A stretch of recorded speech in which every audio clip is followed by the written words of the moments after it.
If you've been having sleepless nights trying to decide between the practicality of the BMW 3 Series and the styling of the BMW 4 Series, then I've got some really good news. You can finally get some rest because BMW have come up with this, the 4 Series Gran Coupe. The Gran Coupe is intended to offer buyers the practicality of rear doors and a hatchback boot lid while keeping the sporty, sleek coupe design of the standard 4 Series.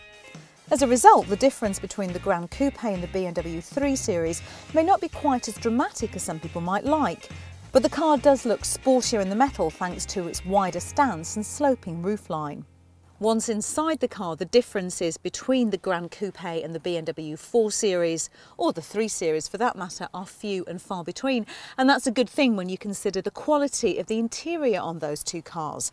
Everything in here is in excellent BMW working order. The quality of the switches is good, and I'm always happy to use BMW's iDrive touchpad with its excellent infotainment screen. And the levels of equipment on even the most basic Gran Coupe are very good too. Now the rear doors do of course make this a far more practical car than the 4 Series Coupe on which it's based. However, BMW charmingly call this a 4+1, which is their way of saying that this middle seat isn't really suitable for an adult. It's raised up to clear the transmission tunnel, meaning you've got a rather uncomfortable seating position and not as much headroom as in the other two. It means that it's only really suitable for a child or a contortionist. The boot of the Gran Coupe is a big improvement on the standard 4 Series though, as the hatchback tailgate creates a much larger opening, making it easier to load awkward luggage.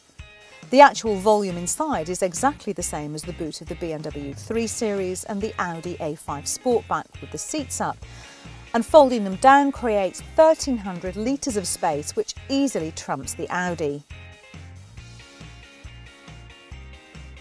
This is the 418D and it uses a 2-litre turbocharged engine that produces 143 brake horsepower. On the road, the car doesn't feel compromised by the extra weight of the doors and the slightly taller body. In fact, it handles very well, feeling nicely balanced into corners with good body control. The steering is nicely weighted. If you're looking for a comfortable, refined cruiser that does offer some thrills on twisty roads, then the Gran Coupe is seriously worth considering.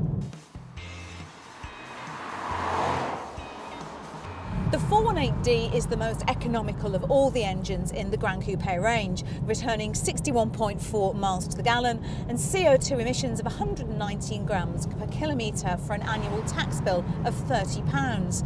Now, if I was buying this car, I'd pay a little extra and go for the 420D. It gives you a car with a useful dose of extra power without hurting economy too much. If you don't do enough miles to go for a diesel, then the turbo 2-litre petrol engines in the 420i and the 428i are smoother than the diesels, even if they're not quite as efficient.